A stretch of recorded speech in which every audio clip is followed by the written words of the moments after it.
Morning students, आज देख लेते हैं chapter 10 classical theory of international trade. परंपरावादी थ्योरी ऑफ अंतर्राष्ट्रीय व्यापार। Right.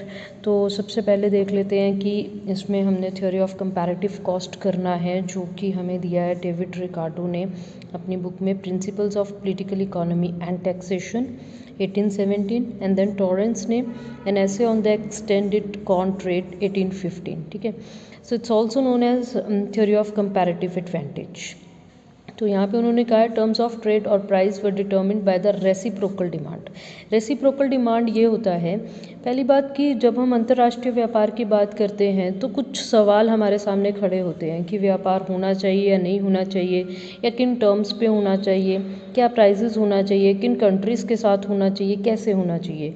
Basic terms of trade हम इसको कह सकते हैं। ठीक है। तो अब टर्म्स ऑफ ट्रेड किस पे डिपेंड करता है कि दो कंट्रीज़ की आपस की डिमांड कितनी है किसी एक कमोडिटी को लेके। ठीक है। इसके लिए हमारे पास थ्योरी ऑफ कंपैरेटिव कॉस्ट दिया है। तो सबसे पहले इसकी अजम्पशंस देख लेते हैं। तो अजम्पशंस में पहली अजम्पशन है two countries and two goods. सिर्फ दो ही कंट्रीज़ हैं, दो ही गुड्स हैं। अगर हम इससे ज़्यादा कंट्रीज़ या गुड्स लेते हैं तो इट वुड बी कॉम्प्लेक्स। उसके बाद labour is the only factor of production. ठीक है। Factor output ratio is constant, यानी मार्जिनल प्रोडक्टिविटी और एवरेज प्रोडक्टिविटी दोनों बराबर होंगे। एक फैक्टर को लगाने से जो आउटपुट मिलेगा वो कांस्टेंट रहेगा। All units of labour are homogeneous, सभी लेबर एक जैसी है। लॉ ऑफ कांस्टेंट रिटर्न्स, यानी जो रिटर्न्स मिलेंगे वो कांस्टेंट पेस पे मिलेंगे। Factors of production are perfectly mobile within the country but are perfectly immobile between two countries, यानी कि दो फैक्टर्स ऑफ प्रोडक्शन जो हैं वो अपनी कंट्री में, अपने देश में मोबाइल हैं, लेकिन कंट्रीज़ में अगर हम देखें एक कंट्री से दूसरी कंट्री की तरफ नहीं जा सकते हैं। उसके बाद हमारे पास नेक्स्ट आ जाती है no cost of transportation. Transportation का कोई भी खर्चा नहीं, क्योंकि अगर ट्रांसपोर्टेशन का खर्चा हो जाता है तो फिर अंतर्राष्ट्रीय व्यापार नहीं हो पाएगा। ठीक है। And then international trade is free from all government controls, कोई भी किसी भी तरीके के गवर्नमेंट कंट्रोल्स नहीं है। राइट। देन फुल एम्प्लॉयमेंट, पूर्ण रोजगार की स्थिति है। परफेक्ट कंपटीशन है और एक्सपोर्ट इंपोर्ट के इक्वल होगा, यानी कि बैलेंस ऑफ ट्रेड और बैलेंस ऑफ पेमेंट दोनों मेंटेन होंगे। राइट।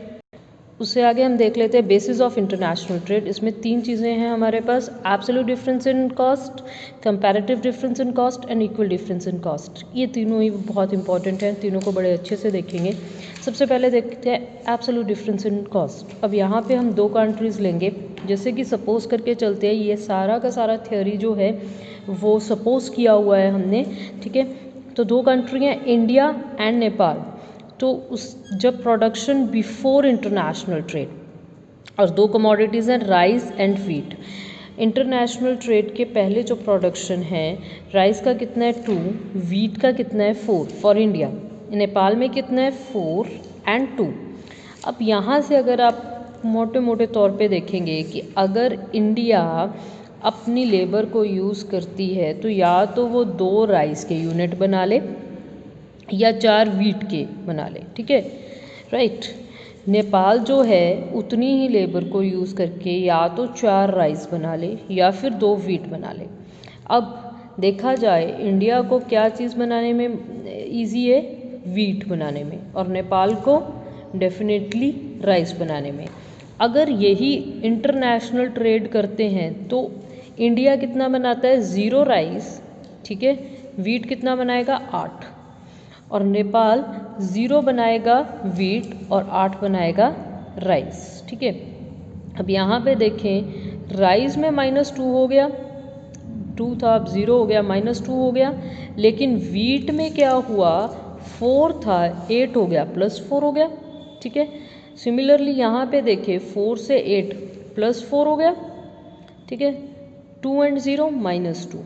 तो यहाँ पे देखा जाए तो +2 यानी दो यूनिट्स का ओवरऑल हमें बेनिफिट देखने को मिल रहा है। यहाँ पे देखें 6 बन रहे हैं और यहाँ पे देखें 8 बन रहे हैं। जैसे कि हमने पहले कहा है कि यहाँ पे लेबर जो है ओनली फैक्टर ऑफ प्रोडक्शन है, तो एक लेबर को लगा के इंडिया या तो 2 राइस बना ले, ठीक है, या फिर 4 व्हीट बना ले, यानी 1 यूनिट राइस के बदले में 2 यूनिट व्हीट बना सकता है। ठीक है। अब नेपाल का देखते हैं। नेपाल या तो 2 वीट बना ले या 4 राइस बना ले, यानी 1 यूनिट राइस के बदले में 0.4 वीट। ये क्या होगी? अपॉर्चुनिटी कॉस्ट, यानी कि अवसर लागत। जो कॉस्ट रेशो आ गया 1:2 एंड 1:0.5 का। ठीक है। तो अब इस चीज़ में जो है इंटरनेशनल ट्रेड किया जा सकता है, जिसको हम इस डायग्राम के थ्रू भी देखेंगे। ओ एक्स एक्सिस पे क्या है? वीट। ओ वाई एक्सिस पे क्या है हमारे पास? राइस। ठीक है। तो या तो 1 unit of rice, 0.5 unit of wheat. ठीक है। That is the PPC curve of Nepal. This is PPC of Nepal. PPC क्या है? Production possibility curve. ठीक है। और दूसरा 1:2, ये पीपीसी किसका है?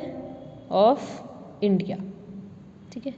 तो ये है कि या तो 1 यूनिट इंडिया जो है राइस का बनाए और 2 यूनिट वीट का बनाए। अब इस जो शेडेड पोर्शन है इसमें क्या व्यापार होगा कि 1 राइस के यूनिट के बदले में इंडिया क्या करेगा? 2 से कम वीट दे देगा। ठीक है। और नेपाल क्या करेगा? ये 2 से कम वीट देगा नेपाल को, और नेपाल क्या करेगा? 1 राइस के बदले में, 1 यूनिट राइस के बदले में उसको 0.5 वीट से ज़्यादा जो है मिल जाएगा नेपाल को। ठीक है। तो इंडिया को या तो 1 यूनिट राइस के बदले में 2 यूनिट ऑफ वीट सेक्रीफाइस करना पड़ रहा है। यहाँ पे कम सेक्रीफाइस है, यहाँ पे क्या है कि 2 से कम, मे बी 1.8, मे बी 1.7, ठीक है, इतना देना पड़ रहा है। और नेपाल को क्या होता है? 1 यूनिट राइस के बदले में कितना मिल रहा है? 0.5। अब उसको 0.5 से ज़्यादा मिल रहा है, it could B 1.8, 1.7, may be 1। ठीक है। तो ये क्या हो गया? इनको दोनों को म्यूचुअल बेनिफिट हुआ। This is the absolute difference in cost. ठीक है। कि एक कंट्री को एक चीज़ बनाने में, जैसे कि यहाँ पे इंडिया को वीट बनाने में, नेपाल को राइस बनाने में बेनिफिट हो रहा है। वो आपस में बनाए और एक दूसरे को जो है व्यापार करें। ठीक है। दूसरा हमारे पास आ जाता है comparative cost in difference in cost. ठीक है। तो कंपैरेटिव कॉस्ट हमारे पास क्या आ जाती है? Comparative difference in cost, that is advantage in the production of A product by one country over another when that product can be produced at the lower cost than in the other country in terms of other product। अब इसको मैं थोड़ा सा आपको example के through समझाऊंगी।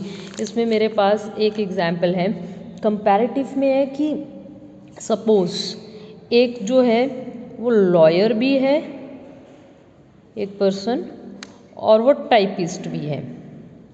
ठीक है।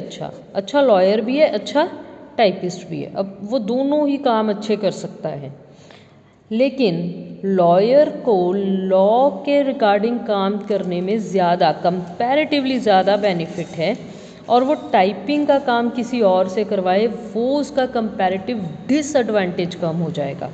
अब अगर एक लॉयर टाइपिस्ट का काम करेगा तो उसका कंपैरेटिव डिसएडवांटेज ज़्यादा होगा, राइट। तो अगर लॉयर जो है उसको दोनों काम करने में जो है बेनिफिट है, दोनों काम करने वो ज़्यादा बेटर समझता है दोनों काम को करने में, लेकिन कंपैरेटिवली किस काम को करने में बेनिफिट है? लॉ का काम करने में बेनिफिट है। ठीक है। टाइपिस्ट जो है वो दोनों काम इतने अच्छे नहीं कर पा रहा है, लेकिन टाइपिंग का काम अगर वो करे और लॉयर लॉ का काम करे तो दोनों को बेनिफिट होगा। सिमिलरली एक और एग्जाम्पल दी हुई है, जैसे एक डॉक्टर है और वो गार्डनर भी अच्छा है, राइट। तो अब डॉक्टर जो है वो डॉक्टरी भी अच्छी कर रहा है और गार्डनिंग भी अच्छी कर रहा है, दोनों ही अच्छे कर रहे हैं, लेकिन कंपैरेटिव एडवांटेज किस चीज़ को करने में है? डॉक्टरी करने में है।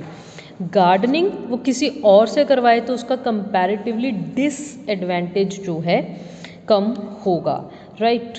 सो इसमें क्या है कि 1-2 कंट्री जो हैं दोनों प्रोडक्ट बनाने में बेनिफिट है, दूसरे को कंपैरेटिवली बेनिफिट नहीं है।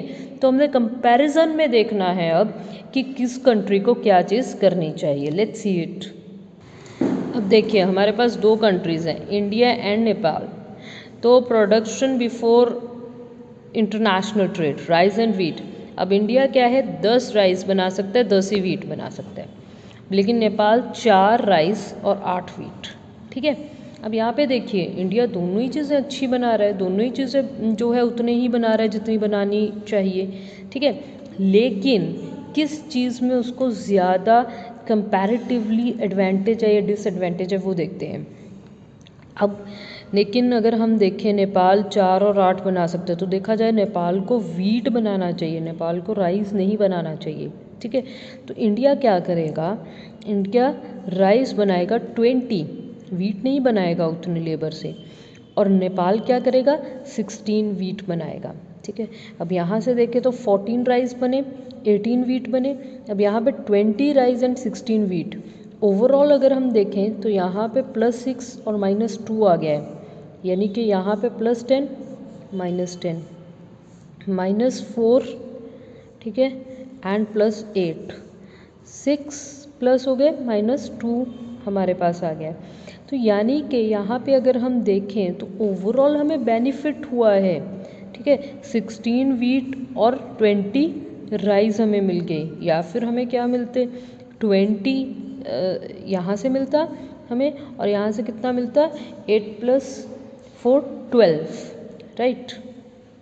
तो अब कंपैरेटिवली देखें तो इंडिया को राइस बनाने में बेनिफिट है और नेपाल को वीट बनाने में। तो कॉस्ट रेशो इन इंडिया हम सबसे पहले देखते हैं।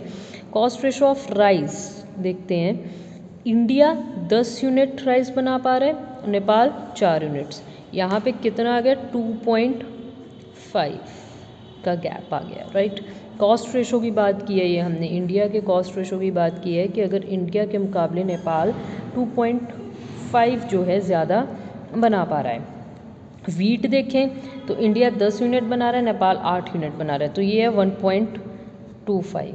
तो कंपैरेटिव एडवांटेज किस चीज़ में है, राइस बनाने में, ठीक है, क्योंकि इंडिया 2.5 ज़्यादा राइस बना रहा है, ठीक है, और जो वीट है वो 1.25। तो कंपैरेटिवली एडवांटेज दोनों में ही है, लेकिन कंपैरेटिवली किस में ज़्यादा है, दैट इज़ राइस ज़्यादा बनाने में। अब कंपैरेटिव डिसएडवांटेज देखते हैं, तो ये है नेपाल का।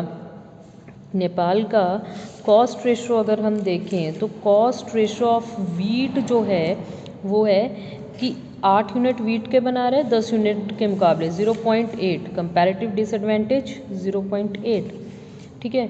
तो उसके बाद कॉस्ट रेशो ऑफ राइस कितना है, दैट इज़ 0.4। तो कंपैरेटिवली डिसएडवांटेज किस में ज़्यादा है, 0.8 में, वीट में। तो नेपाल को क्या बनाना चाहिए, वीट बनाना चाहिए। इंडिया को राइस बनाने में बेनिफिट है क्योंकि कंपैरेटिव एडवांटेज ज़्यादा होगा, और नेपाल को वीट बनाने में, ताकि कंपैरेटिव डिसएडवांटेज जो है वो कम हो सके, राइट। तो इसी केस में आगे हम देख लेते हैं, in India 10 units of rice is equal to 10 unit of wheat. India का कैसा है, 10 यूनिट राइस का और 10 यूनिट वीट का। तो वही चीज़ हमने यहाँ पे कॉस्ट रेशो में ली है, 1:1 का रेशो है। लेकिन अगर यही नेपाल का देखें तो 4 यूनिट या तो वो बना पा रहा है राइस के, या फिर 8 यूनिट वो बना पा रहा है वीट के। तो हमारे पास क्या आ गया, 4 unit of rice is equal to 8 unit of 4 unit of rice is equal to 8 unit of wheat, यानी कॉस्ट रेशो क्या होगी 1:2 की, ठीक है। तो यहाँ पे अगर हम देखें तो यहाँ से भी आप देख सकते हो, इंडिया का क्या हो गया 10:10, 1 unit of rice is equal to 1 unit of wheat, और नेपाल का क्या है 1 unit of rice is equal to 2 unit of wheat. Same हमने प्रोडक्शन पॉसिबिलिटी कर्व बनाई है वीट और राइस लेके, एक राइस के मुकाबले में एक वीट इंडिया का, ठीक है, एक राइस के मुकाबले में 2 वीट ये किसका है हमारे पास, नेपाल का, ठीक है। तो नेपाल को किस चीज़ को बनाने में ज़्यादा ईजीनेस है, that is for the Nepal को बनाना चाहिए हमारे पास वीट, ठीक है, और जो इंडिया है उसको बनाना चाहिए राइस, ठीक है। अब टर्म्स ऑफ ट्रेड क्या रहेगा, इसके बीच में होगा टर्म्स ऑफ ट्रेड, यानी एक राइस के मुकाबले में कितना मिल रहा है, एक वीट मिल रहा है, लेकिन अब कितना मिलेगा, एक से ज़्यादा, इंडिया को एक से ज़्यादा वीट मिल जाएगा। अब 1 यूनिट ऑफ राइस के बदले में कितना सेक्रीफाइस करना पड़ रहा है, 2 यूनिट्स ऑफ वीट, ठीक है। तो नेपाल को क्या होगा, 2 यूनिट ऑफ वीट उससे ज़्यादा मिल जाएगा, ठीक ठीक है, राइट। यानी कि नेपाल को भी बेनिफिट होगा इसमें से और इंडिया को भी बेनिफिट होगा, दोनों को ही बेनिफिट होगा इन टर्म्स ऑफ ट्रेड के बीच में, ठीक है। और ये डिपेंड करेगा रेसिप्रोकल डिमांड पे। रेसिप्रोकल डिमांड यानी कि इंडिया का डिमांड कितना है फॉर द वीट और नेपाल का डिमांड कितना है फॉर द राइस, ठीक है। क्योंकि इंडिया राइस बना रहा है तो नेपाल डिमांड करेगा राइस की और जो है इंडिया डिमांड करेगा वीट की। सो ये था हमारे पास कंपैरेटिव कॉस्ट एडवांटेज कि कंपैरेटिवली में तो देखें हम दोनों में ही इंडिया अच्छा कर रहा है, लेकिन कंपैरिजन में किसका एडवांटेज ज़्यादा है, किसका डिसएडवांटेज कैसा है, तो उस सारी चीज़ों को हमने यहाँ पे डिस्कस किया है, राइट। अब थर्ड देख लेते हैं इक्वल डिफरेंस इन कॉस्ट। तो इक्वल डिफरेंस यहाँ पे है, जैसे दो कंट्रीज़ हैं राइस और वीट है, 4:8 एंड 3:6। तो ये कितने का रेशो आ गया, 4:8 इंडिया का, 3 दैट इज़ 1:2, 1:2। इक्वल डिफरेंस 1:2 का ही प्रोडक्शन पॉसिबिलिटी कर्व, ये इंडिया का भी वही है, नेपाल का भी वही है। इस केस में कोई भी ट्रेड नहीं होगा। अगर इक्वल डिफरेंस है कॉस्ट में तो कोई भी ट्रेड नहीं होगा। अगर कॉस्ट में डिफरेंस आता है तभी ट्रेड होगा, या तो एब्सोल्यूट हो, सीधा सीधा पता लग रहा है, कंपैरेटिव हो, राइट, तो भी हो जाएगा। लेकिन अगर इन दोनों में नहीं है, इक्वल है, तो इक्वल के केस में कोई भी ट्रेड नहीं होगा, राइट, क्योंकि प्रोडक्शन पॉसिबिलिटी कर्व दोनों की एक ही है, तो यहाँ पे कोई भी टर्म्स एंड ट्रेड नहीं होंगे। तो अब देख लेते हैं इसका क्रिटिसिज्म। तो पहला क्रिटिसिज्म हमारे पास आता है normative theory, only normative theory, यानी कि हमें सिर्फ इतना बताया है कि व्यापार होना चाहिए, लेकिन किन टर्म्स पे होना चाहिए ये नहीं बताया। हमें ये तो पता चल गया कि 1:1, 1:2 का रेशो है, बीच में टर्म्स ऑफ ट्रेड होगा, लेकिन किस तरीके से होगा ये चीज़ें क्लियर नहीं की हैं। Based on labour theory of value, सिर्फ लेबर को ही लिया है as a factor of production, लेकिन आज की डेट में टेक्नोलॉजी इज़ वेरी इंपॉर्टेंट, वो चीज़ नहीं ली है। Immobility of labour and capital, हमने असम्पशन किया था कि factors of production are mobile within the country but immobile within countries, ठीक है। तो ये गलत बात है। आज की डेट में हम लोग किसी भी कंट्री में जा सकते हैं, ईजिली जा सकते हैं, तो इमोबिलिटी वाली बात क्रिटिसिज्म है। Transport cost ignore, transport cost एक बहुत बड़ा कॉस्ट है in the business, in the production, तो इसको इग्नोर करना that is not good. Based on law of constant cost, तो कांस्टेंट कॉस्ट हमेशा नहीं रहती है, कभी इंक्रीजिंग कॉस्ट होती है, कभी डिक्रीजिंग कॉस्ट होती है, हमने पढ़ा भी है ये, राइट। तो वी कैन नॉट से कि हमेशा कांस्टेंट कॉस्ट रहेगी। स्ट्रेटेजिक फैक्टर्स आर इग्नोर्ड, बाकी बिजनेस के स्ट्रेटेजिक फैक्टर्स जो हैं, लाइक दो कंट्रीज़ के आपस के रिलेशनशिप्स कैसे हैं, ये सब बातें जो है इग्नोर की हैं। इम्पॉसिबिलिटी ऑफ कंप्लीट स्पेशलाइजेशन, कभी भी ऐसा नहीं हो सकता कि कोई किसी चीज़ में कंप्लीट स्पेशलाइज्ड है और कोई जो है बिल्कुल भी स्पेशलाइज नहीं है, तो ये ऐसा नहीं होता है।